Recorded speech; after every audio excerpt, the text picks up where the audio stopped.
Okay. This is Famoso drag strip, Bakersfield, California. First time I came here was in 1958. I was still in high school, just about ready to graduate from high school. And the big event, sensational, and I mean big compared to what we saw around Los Angeles, which would have been Lions drag strip, San Gabriel, San Fernando, all smaller tracks. It had pretty good shows, but here it was huge. And I don't know if the pavement size has changed. I think it has.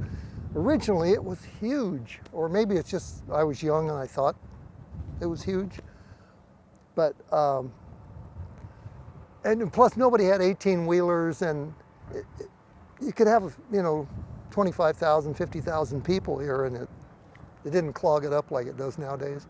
There were no golf carts or none of that stuff, right? And then in '59 was the first of the U.S. Fuel and Gas Championships, and it was just really the same race, but the smokers had the wherewithal to hire Don Garlits to come out, and so it turned it into kind of an not international, but nationwide kind of a thing.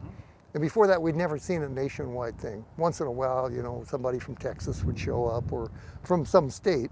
They'd make a big fuss out of it, say at Long Beach or Fontana, wherever, right? So we know that this was a military strip at one point. It was some kind of just a landing strip, and I guess they put them all over the country, and they were square. I don't know, quarter-mile square or half-mile? Anybody know? I think it's a mile, square mile. Square mile? Yeah, we don't have a square mile anymore. I don't know what happened. And there wasn't a tree in sight anywhere. It was all, I think they grew potatoes mostly. And there was mountains of potatoes over here. I don't know, piled up, with a peak at the top. Sure. And then they were rotting, and it smelled, and there were flies, and it was great. So tell me about your first trip up what was then, it was the Ridge Route, right? Yeah. Do you remember like the car ride, or coming to see Garlits, or the race in '58, or? Oh, it was just a big deal, for get a whole bunch of kids together and you're all in one car. And there was no freeway.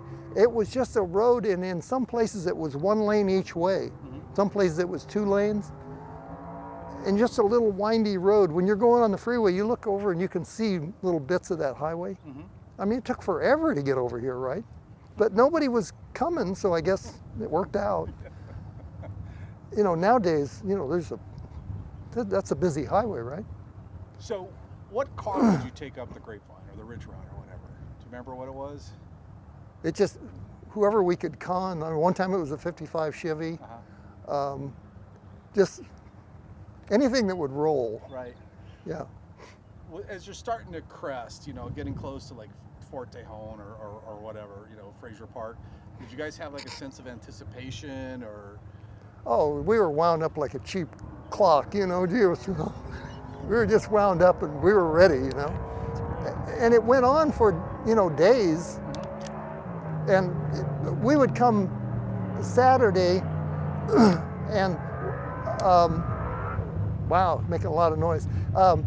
One time we slept on the ground, and at 3 in the morning, people are firing up these things with no mufflers, and just making burnouts across this pavement. You're sleeping on the ground, and you go, wait a minute, this is a bad idea, right? How's the audio? So then we went to, we moved down to Union Avenue, south of downtown, really kind of sketchy kind of neighborhood, but the motels were cheap. Right. So we moved down there, in subsequent years. One time, I think we even got in the Bakersfield Inn, but that was right about when they threw all the drag racers out. They were rebuilding engines on the beds. And, it got a little ugly. So where were they rebuilding the engines?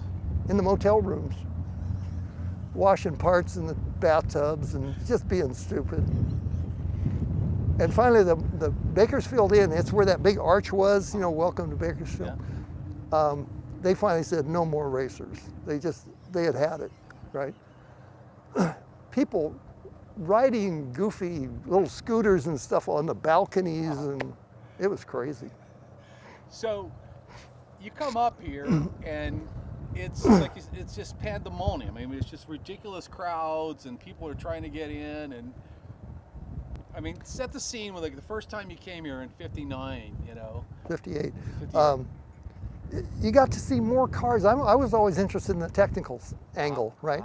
And you got to see more cars from more parts of the country. And then in '59, when they got Garlits to come, that brought other people from other states.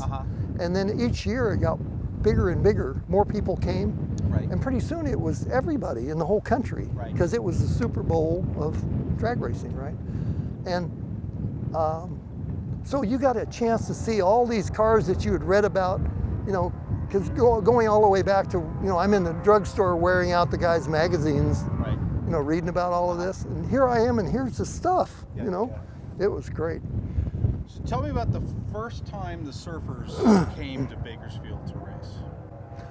The first time we started running our car in '63, but we didn't come to the '64 March meet because we wouldn't have been competitive. I mean, there was no chance of winning, and it would have been a learning opportunity, but not as much of a learning opportunity as coming here, leave the car home, come here, and just spend the whole time just snooping and listening and watching and seeing what we could figure out about everything, right? So you didn't come in '64, but you were running the car. Was Sorokin driving for you in '64? Probably. Sorokin drove for us, and then he and our third partner kind of had some problems. So Mike left, and then when he came back, I'm not sure exactly the timing, but by '65, of course, Mike was here, we were here, and we were running fairly good in '65. We got beat both days, but we ran good. I don't know, qualified in the middle of the pack or something. Right. And back then, no one put any emphasis on how you qualified because it didn't matter. Nowadays, qualifying order matters because how you're going to get paired and all that. Right. Then they didn't. It's just you're either in the show or you're not. Right. And then when you came down to this end, you just got in line, and whoever you were next to when you got up to the front of the line, you pushed down and raced that car, right? Right. And that was '65 and '66 was that format, Right. And so, describe before you come in '66. You guys are originally not really. I mean, the reputation was you didn't know which order the spark plugs went in. The wires went in the spark plugs. I mean, yeah. That was. Is that a fair assessment, or? Well, not really, but we kind of helped that. Helped that story. Yeah. But we were low on knowledge, no doubt about that.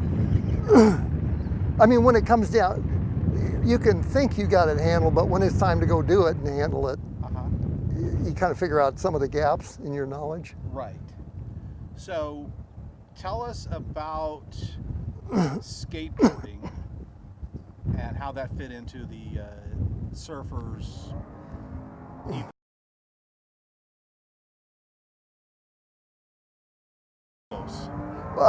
Okay. First, you got to understand Bob Skinner, my partner. He was a way different animal, way different. And if you didn't check with him every day, you really didn't know where he was at, right? And if he decided we needed skateboards, we had skateboards.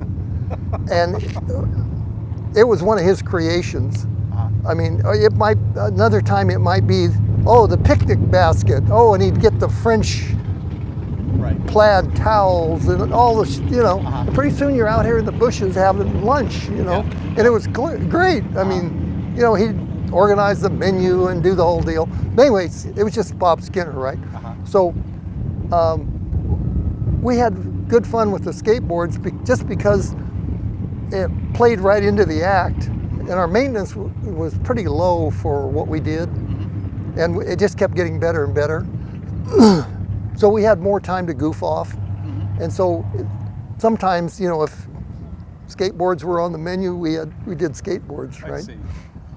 So, but another thing you guys discovered early on was a tune-up that was considered fairly volatile, if not just out and out dangerous. I mean, because you're using, in essence, a rocket fuel, and other people were using 50 to 75% of this rocket fuel, and you decided to go to a higher percentage, if maybe not 100%. No, that's what we were shooting at, as 100. Yeah. So, what inspired you to disregard alcohol and go straight for pure nitro?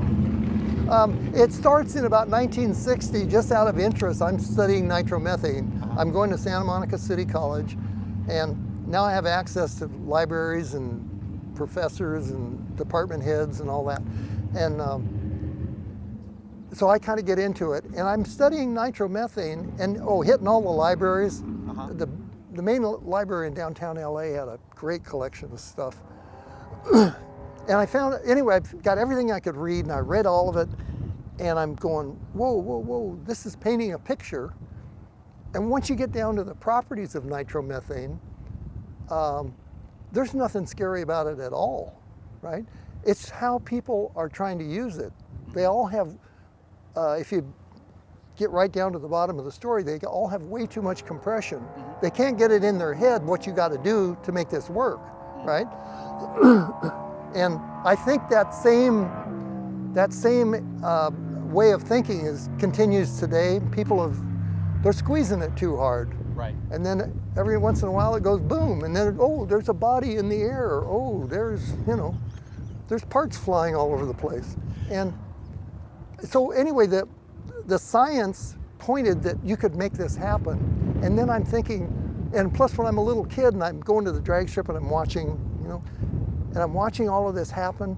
And at first they were mixing alcohol and gasoline, which don't even mix, right? Right. And then they're mixing a little bit of nitro with mostly with alcohol, and then a little more nitro. And I'm going, this is crazy, These people don't know what the hell they're doing. And I'm thinking, well, that's great. Here you are, you're a little kid, and you don't know nothing about nothing, and you're thinking this is stupid, right? So this picture that develops from studying the nitro goes, this has to work. But, well, if it has to work, how come nobody already didn't, how come it hasn't already happened? Right. These people aren't stupid. And so finally, we start running our car, and we're kind of heading in that direction. And then we also, in order to up the reliability of our act, we had to lower the compression, because in LA, there would be 2 or 3 new teams every week. And it would be 2, 3, 4 guys put their money together, they build a car, come out, they'd race about 2 weeks, blow up all their stuff, and we'd never see them again, right? And because we were professional spectators, Right. and we're watching and listening and all that stuff. And so we figured we can't come out here for 2 weeks, go broke and disappear. That ain't gonna cut it, right? So let's start way safe. Instead of come in too high, blow up your stuff and then start backing down, let's start way down here on the compression and then come up, right? And so anyway, that's what we did, right? So and then on paper, if you calculate the BTUs that are available when you combine nitro, alcohol, gasoline, different things with air, you can see how much your motor's just an air pump. At X number of RPM, it's so many boxes of air go through it. You're going to combine fuel with that. And how many BTUs are you going to get out of this deal, right? Well, if you just pencil her out, you want to be at 100% if there isn't some practical limitation, right? Going, good enough, let's do it. I'm running all this by Skinner, and I says, is this going to work? I mean, everything lines up, right? Okay, so if we do it their way, we're going to all go broke. So we're history. So let's give her a go, So anyway, off we went. Let me ask you this real quick. If you're arriving at an approach of 100%, theoretically, 98, 100%, what's the reaction from your competitors when they see the fuel mixture that you guys are distilling? Oh, they go, you guys are nuts. This isn't, you guys are crazy. And of course we play right into it. Oh, yeah, really? You think? Yeah. And so we just, we keep moving in that direction, right? And alcohol has also got a lot of water in it. And water and nitro are a bad combination in terms of it detonating. Right. And there had been these nitro rail car explosions, and the government and the makers of the nitromethane did a lot of research because they didn't want to level a city, and so they did a lot of work on what causes nitromethane to detonate and what causes, what sensitizes and what desensitizes it, right?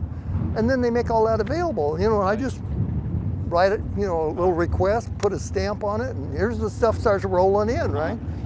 And you study all that, and you go, look at that, And it turned out that 100%, it was too hard to get lit and keep it lit at night. Like say a lot of times the last round of top fuel would push off at 10 or 11. So hang on a second. Should you get that line again? Yes, please. Okay, so it turns out 100% is hard to keep lit? Yeah, or just to get it started, So get we the need to engine say that. started, right? And along about that same time, everybody else is kind of coming up on the percentage. And somebody figured out that you just take the line off of the fuel injector from the pump and pour gas or whatever you wanted to pour in there, put the line back on. So that first gulp was something that we wanted to burn. Right. That kind of helped. And but it didn't really run good because we didn't have enough magneto, but we didn't know anything about that. And it wasn't available, more magneto, where now you could weld metal with the kind of mags they use, right? Yeah. So that was a limitation, was the magneto, but everybody had the same limitation, so you couldn't do anything about it. We didn't even realize it was that big a problem. So for the layman, you're saying you've got fuel, but you don't have enough spark to light it. Right. But whether you know that or not, the fact is you can't light it. And when you push down for the last round of top fuel, if your motor doesn't light, you lose, right? So anyway, the old keep it lit slogan was very important. So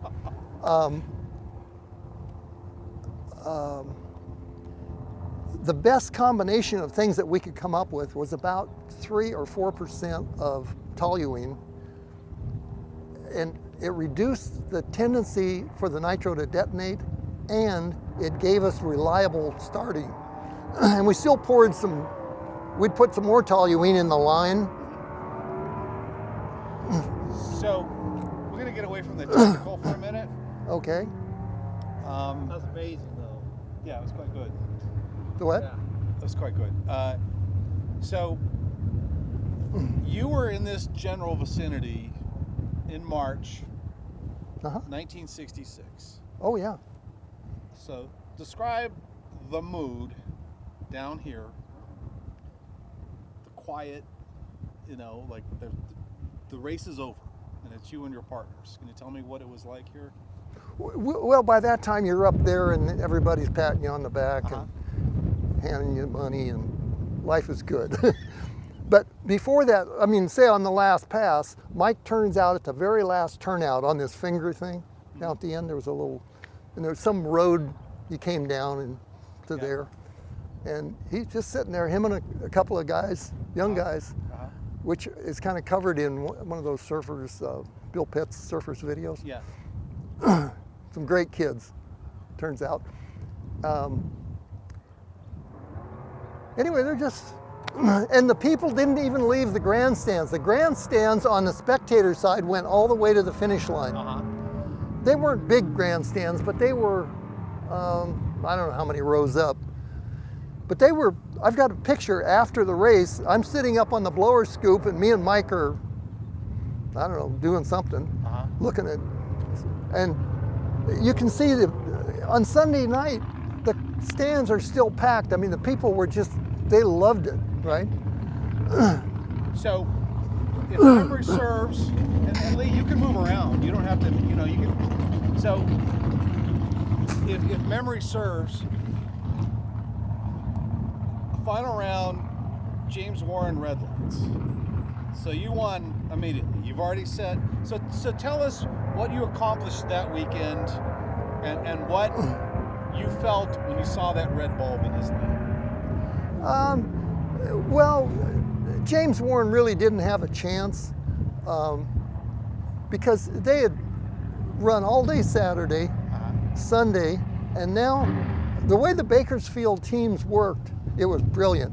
They formed a circle out on this big paved area, and as each Bakersfield car got beat, they would join this circle. And the circle became the parts department, the Bakersfield parts department, and all of the crew became the staff. And by the last round, I mean, you've got 10 cars in there, 15 cars in this circle, and 100 people. Yeah. And when James comes to the starting line, the motor is out of this car and the blower's off of that car, and there's no place, when you go to put the bolts in, there's no hole, or the holes don't match, And so they had those little chain come along things, not chain, a cable one that you pick up a motor with? Yep. They took one of those, they wrapped the cable around the engine, brought the cable down the side of the car, and they hooked the come along to the back of the car. And then they went and sucked the motor back, right? And the way the motors went in those dragsters, there was a motor plate on the back of the block, and so there was some tabs that stuck up on the frame that the motor plate would come and hit. Well, there's no place for the bolt, so they just used the come along to suck it back against those tabs. Jesus. Life is good, right? Right. Well, the clutch linkage, these parts have never seen those parts. I mean, they didn't have a prayer, right?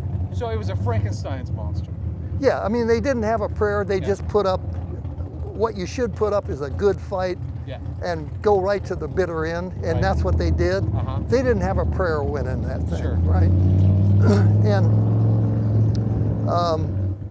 you had already set low elapsed time and top speed of the meet, right? Or at least on Saturday. Yeah. Well, not top speed. We had Low second ET. top speed, I think. Yeah. So you've got the quickest car there. And you've come from a place where you were kind of a laughingstock at one point as you guys were trying to. Well, that was 3 years earlier. Right. Or yeah. But so it's taken you 3 years to get to this point where, you guys are the bee's knees.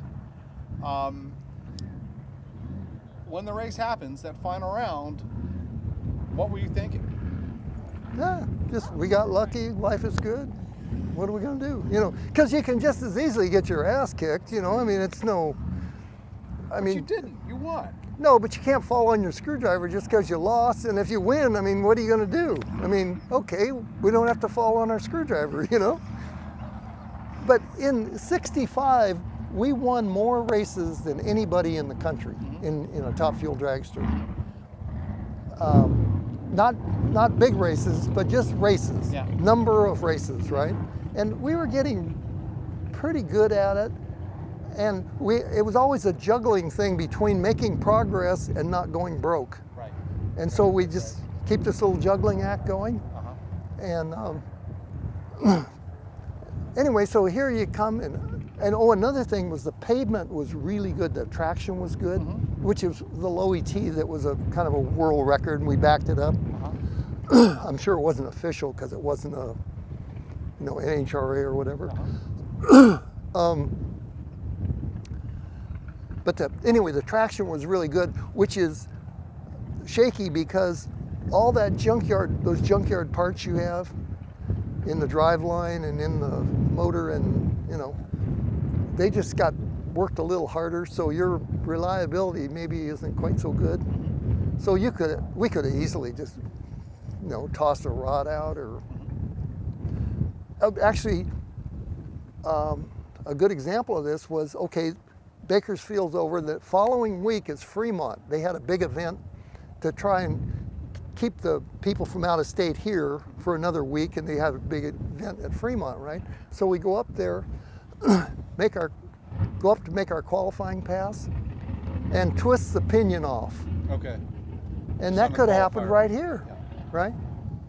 So getting excited just because you won, that was a bad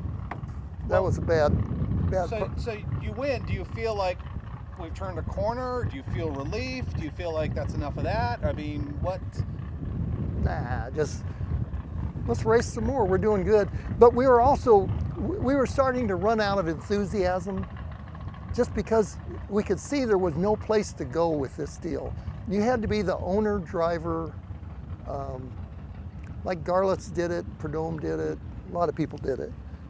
You had to be a one-man band with a helper, and we were interested in the fun and in the learning, and we weren't interested in any of that other stuff. Right. And we weren't going to drive it. Those owner guys, they owned the car, drove the car. They were the whole thing, right? Yeah. And we weren't, and we didn't want to be. So So let me ask you one last thing real quick. What does this place, to use a modern parlance, kind of a shithole, what does this place mean to you? it means it's sort of the foundation of what we did way back when and what made it possible. And these guys, when they wouldn't run gas only, it just put a big dent in the people that were trying to kill drag racing. It just went, fuck you, you know? Sorry about that. Agreed. From that standpoint, and also think about drag racing. This is kind of a different angle on it, but drag racing is like an ecosystem. And say the drag strip itself is an ecosystem. When you come in the gate, you're a kid, and if you could get 50 cents together, you could get in the gate, or you could sneak in, right? And then later, sneaking in wasn't an option. And then if you had an extra quarter, you could get in the pits, right? So you could be a spectating drag racer, you could be a go in the pits drag racer, and if you absolutely ran out of brains, you could be a drag racer. Have your own, spend all the money, do whatever, right? So you could do it at any level you wanted.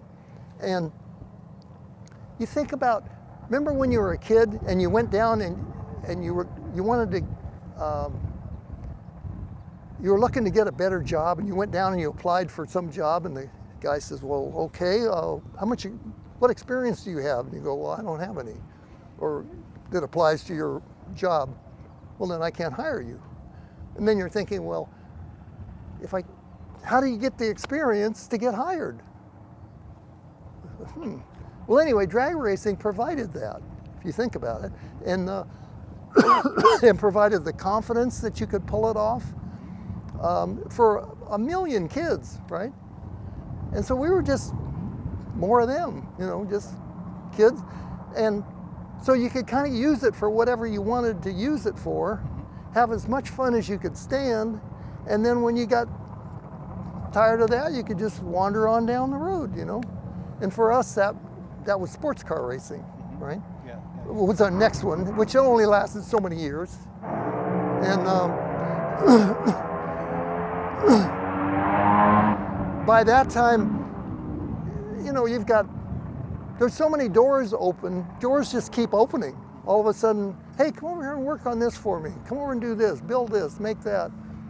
And pretty soon I never had to have a real job, Nice. Give me two quick things, and we'll finish up on this at a different location, but I just love this ambiance, Especially the cars. That's great. Yeah, you're the fuel holder. Tell me your remembrances of Robert, Bob / Roberto Skinner. Brilliant guy. The most unusual character I think I ever met, and he was brilliant in a way that I've never seen the equal of. Nobody really thought of him as being exceptionally brilliant. He tried to never show that. I don't think he even knew how brilliant he was. And we're evolutionary characters, human beings, right? I mean, you know, like you bake a cake and you get done with the cake and you go, you know what, next time, if instead of we'll add this, or we'll just do this, or we'll change the process, and you'll evolve it, and pretty soon you make a pretty decent cake, right? And that's what we do, right? And he could pull ideas right out of the sky. I don't know how, because I can't do that, right? I'm just your standard evolutionary character, right? And anyway, brilliant guy. Later, when we got into sports car racing, it even became more evident. He just invented equipment to make the job easier that just dazzled everybody, you know? And it was dead simple. When you look at it, you want, it's no big deal. Why the hell didn't you invent it, you know? Right. That kind of stuff. So, And just the character, I mean, an absolute character. Even before we were ever drag racing, just for a goofy example, you know, you're 18 years old and you're out, several guys in the car, and you're out driving around and you're over 40 miles that way from home or whatever. And you pull up to a stoplight, and every once in a while he would just get out and he'd say, I'll see you guys later. And he doesn't know nobody. And there's no credit cards in the world. Whatever cash is in his pocket was all the cash that anybody ever had, was whatever was in their pocket, right? And he just, I'll see you guys. And then 2 or 3 days he'd show up. He'd never say where he was. He would never, I don't know what the hell happened. And we could be, like when we got into the sports cars, you could be on the road and, you know, we're traveling from somewhere to somewhere, you know, for the next race, and you're in the Midwest or wherever, right? And he'd say, it's getting around lunchtime. Let's find we've got to find something better, a new deal. So he'd see, you know, an off ramp. And there's something, you know, 8 miles this way is something. Let's go down there. Pretty soon, you know, we're in the bakery or the restaurant, and pretty soon he's in the kitchen, and he's with his new pal, the chef, right? And you're just kind of going, yeah. okay, so I mean, he was quite a character. tell me your remembrances of Mike Sorokin and.